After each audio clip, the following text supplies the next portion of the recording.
welcome back to another video of the Definitely Football Podcast. This section of the podcast is the LOI section, so we're just going to review everything that's happened this week in the League of Ireland and talk about some of the upcoming games. So, LOI, first part. Best game this week, Drogheda versus Shelburne. What do you think of that one?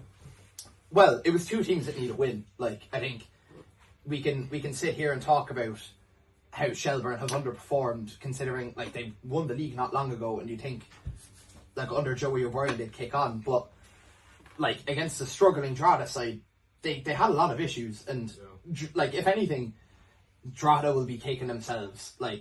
Obviously Shelburne scored early. Two good goals from Wood as well. Two very good goals. Harry Wood goal early, and then he kind of, the first goal especially, he just sent Dennison the wrong way and just pulled it like the Mbappe kind of finish where you cut inside and then pull it back near post.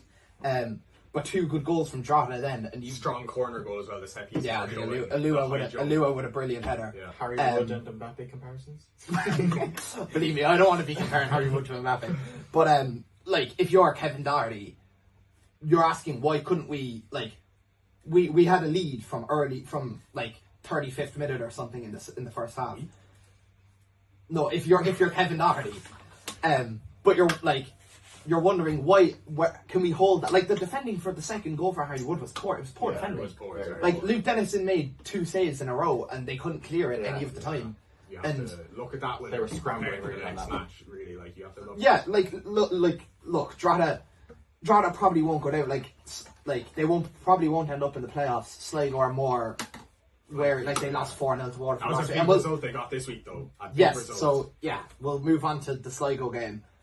Look, it was agonising for Sligo. It was agonising. They came so far in the game, and look, St. Pat's are no mugs. They've been immense. They've been the only team competing with Shamrock Rovers.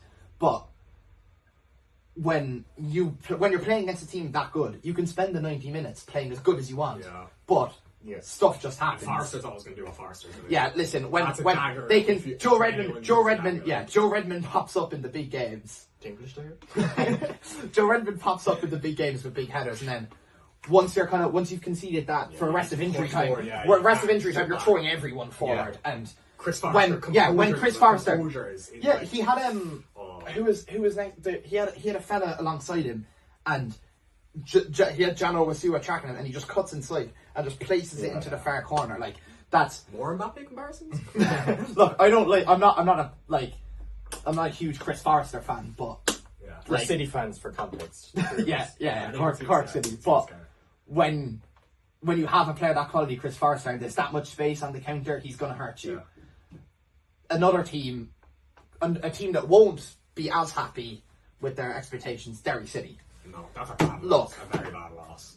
There's been conversations for the last 3 years about why Derry, apart from Shamrock Rovers, I think they spend the most money in the league. Yeah. They brought James McLean, and obviously he's injured. Yeah.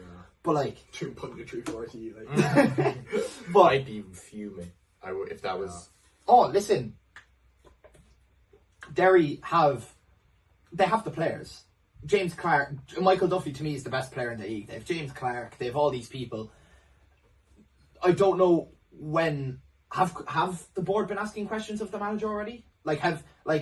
Is Tiernan Lynch's job under threat? It should be. Yeah. Who do they bring in though? Who do they bring in? I don't know. And someone that's brought in, bring them to the level that they need to be with the money expenditure they have in the league. Yeah. They should be fighting. They should have won a league by now. They spend a lot of money you look at a more. But then they lose to Galway. Galway, I was at Galway Dundalk in the Cross last week. Yeah. And Galway got beat by Dundalk, and Dundalk were the better side. Yeah. And I looked at that Galway performance going, they're gonna struggle in the next few weeks, and then they come and beat Derry City at home. Could Derry bring in Duff? Damien Duff, he'll be fun. Nah, listen, he's settled at Brentford now. He's settled at Brentford now. He's relaxed. He's not going back to the LOI. I think he likes Shelburne too much to come back to the LOI anyway. Yeah, he's definitely moving on up there. Yeah, that was a great win for Galway, but future Brentford manager potentially. Well, now we have Duff. Yeah, I agree. The Shams without Pico Lopez. Yeah, no Pico Lopez for Shams. Pico Lopez for the Shams. Look, I don't like Waterford. So I'm very happy to see them doing badly. But they had a great win against Sligo. They won 4-0 against Sligo last week, I think. It might have been 5-0 even, but I think it was 4-0. But then you come and you just give a toothless performance against Shamrock Rovers again. Yeah. And this is, it's similar to stuff that's happened with City when we've been in the Premier Division. It looks very similar, where you go on these big long streaks of being poor, and then you win one game, like emphatically. Like for City in 23, we beat Sligo 3-0, or last year, I guess it was the Cup semi-final. And then you just go back, like, you think, okay, this is a result we can build on, and then you go back to, like, look, Shamrock Rovers are a great team, but Waterford maybe it's the quality they have to be able to come off bench. But this is the thing. 0-0 in the 70th finish, you bring on Michael Noonan and he... Like, but this is the thing, Shamrock Rovers are so deep that when you're Waterford, you can't give them an inch. You have to fight to the last minute, and, like, look, they're probably going to go down unless they rise at last minute, but they're probably going to go down. And what they have to tear the squad limb from limb when they go down and look at what. It's hard to rebuild after that. But it always is hard in the first division. As we know from Cork City. Yeah, exactly. Up and down, it's hard. Yeah, it's a hard thing to do. But look, Shamrock Rovers, medium right to try and stay up. Like once you just get that medium of getting the good enough team to stay up. You can kind of build from that then and build on and try and keep progressing then. It's the up-down rebuilding of the squad that really messes up a team. Yeah, but look, Shamrock Rovers, great win. Yeah. Great win as well for Dundalk. The red card for the goalkeeper though. No, that was in the other game. That was the first division game. This, like, Bows do the same thing every year, right? And I don't want to rip into Bows, because I'm not going to. Enough people do it, but. They started the first 2 months of the season amazing. Like they do every year. They win the league in April. And look, Dundalk have been unbelievable since coming up. Like the job that Kieran Kilduff has done since he's gone in there in just rebuilding the whole squad and making them like a well-oiled machine. They've definitely come a long way. They have come a long way, and I'm envious because we've tried twice. To do it. And we haven't done it. It was Dundalk who nearly went into liquidation, wasn't it? Exactly, yeah. And now they're... But look, you look at the recruitment, right? You look at the recruitment. Ronan Tehan they got from Kerry in the first division. He's been one of their best players this season. You look at players like Mullen up top they got from Derry. Derry threw him away. He's been great. Scored in this game. Like... You have to look at our recruitment then and think about what is our board. You do. Or even you do. And look, we'll get on to City in a minute, but like Dundalk's recruitment has been the driving force of why they've been so good. They've recruited well, but Kieran Kilduff's a great manager, and I think Bows maybe in March would have won that game, would have gone 1-0 up. Great header from Cian Byrne. They would have gone 1-0 up and kept that result, but. Do you think maybe they're a bit too samey then, and teams are starting to figure them out, or is it? Bows, I don't know, but they go through waves where like they'll play a month best football, and then they'll go a month where they're like, and I'm sure Bohemians fans are probably frustrated by it at this point. That's all from the Premier Division though. We'll move on to the First Division. A bit of a goal fest this week. Big goal fest. Listen, we'll start off. There's only one place to start off, and that's with Cork City, right? In Pongo and Cillian Murphy, absolutely. The story of the game is Cillian Murphy. 2 goals or 2 assists. Man of the match performance.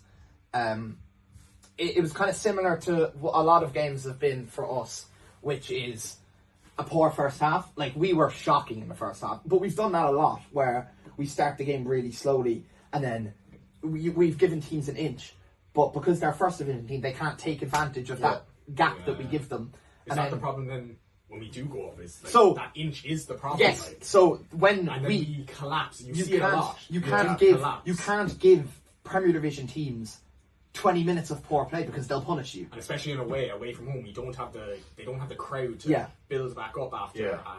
Of course. Like the shed's a huge. The shed's a huge. Cross, sometimes you would see that after conceding a goal, maybe early on, or like if we're not playing as well, it does hurt a bit. Especially when. Like late in seasons when we're already doing badly, naturally the crowd will turn easier. That's not the crowd's fault. That's the fault of the team doing that badly. But look, I don't want to be too negative because the second half was unbelievable. And look, Treaty, like they've had a poor season. They're bottom of the table.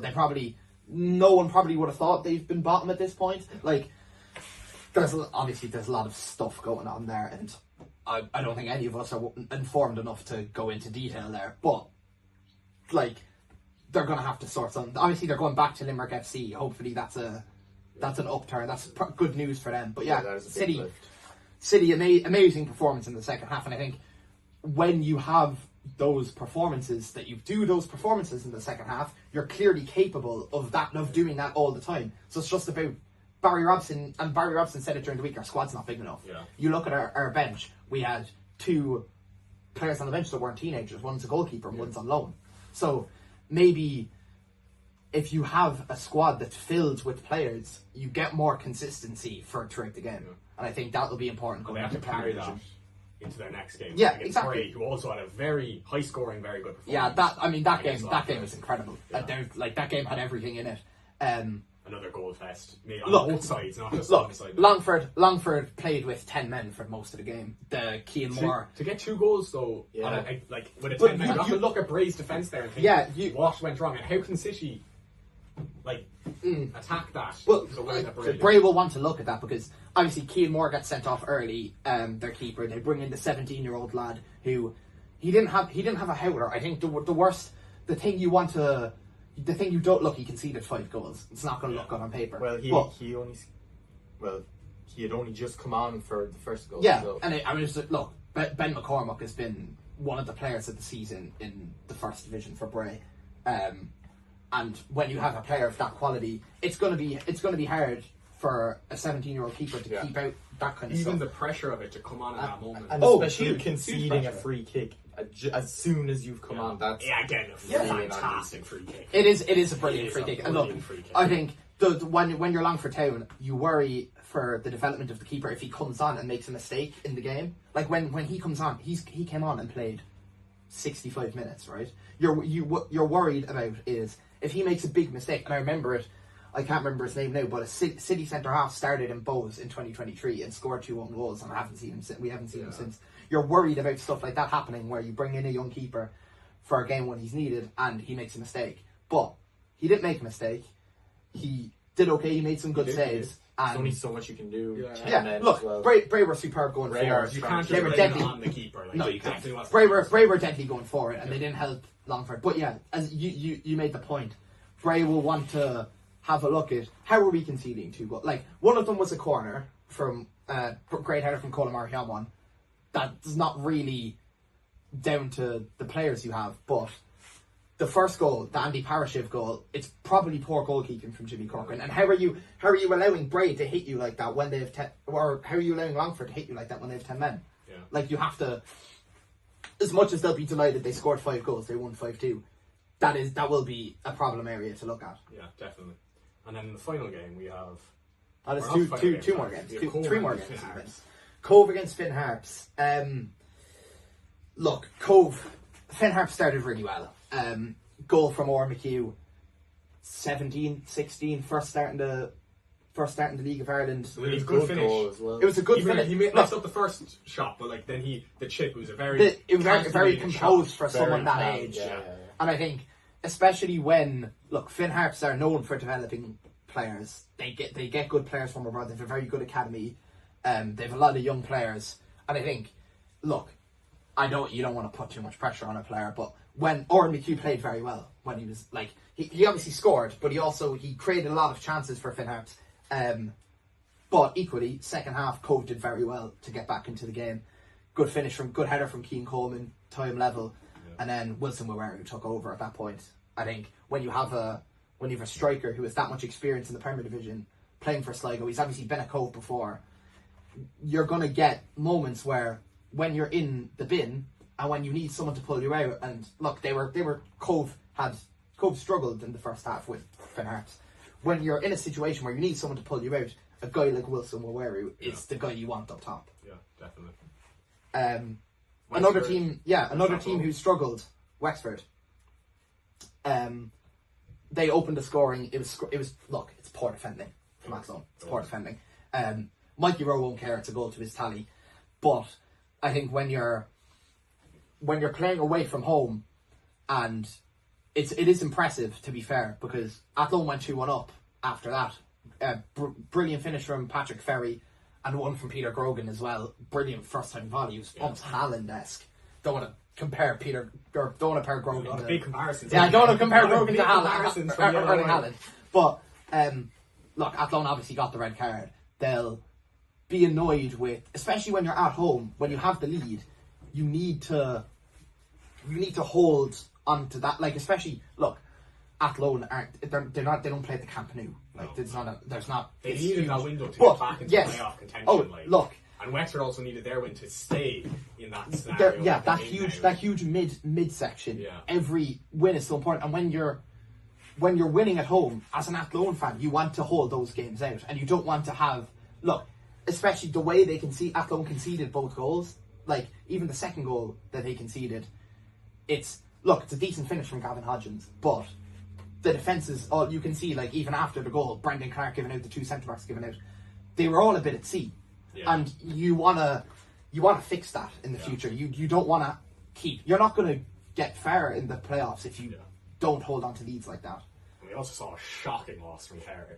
For UCD. From Kerry. I mean, look, this game was fairly boring. I'm not gonna lie. I'm not gonna lie. I watched a lot of it. Pretty boring. But Kerry have developed a knack of, when they're not playing excellently, they can grind results out. And I think UCD as well. Like, UCD have had a very good season. They're like second or third, I think. Yeah, they're second. So you'll be points, I think. You're going to be disappointed. Do you know what I mean? You're going to be disappointed when Kerry, who are quite inconsistent at times, come into your backyard and take the game away. It's... Like, UCD. Obviously, look, I'm delighted we're now 15 points clear because of the UCD loss. But when I don't think UCD are sitting there going, we can catch Cork City. But you don't want the gap to be 20 something. You don't want the gap to be 20 something. You want to also gap from the 5th place. You want to make sure you're comfortable playing your game. The playoff spots are very tight. It builds confidence as well then going into the playoffs. You want as many, no matter whether you think you're going to get in to the title race or not. You want to be firmly second, because you want to play the team that's 5th. You don't want to come third and play the team that's 4th. For you as possible. Now you've seen the lead's gone, you want to make it as easy as possible. But the playoffs, you have to play 3 games. Yeah. So you don't want to go into the playoffs worried about performance. You don't. But I think, look, we're not at the end of the season yet. There's still 16 or something. Yeah, only halfway through. But you wanna build a good run of form going into the playoffs, because that's what it's about. The teams, like, you look historically, and Bray did it last year, where they ran through the playoffs because they built up good form. Especially the summer period is very important. Yeah. What teams? Well, look, whether it happens more in the Premier Division, I suppose, but when you have a goal and you want, like, obviously there's clearly places for UCD to improve. You want to try bring in different players that, even if they don't make an impact, you want something different, because that could be the difference between you coming 4th or you coming 2nd. Yeah. Well, that wraps up. LOI. Come back next week. We'll have more on the LOI. See you later.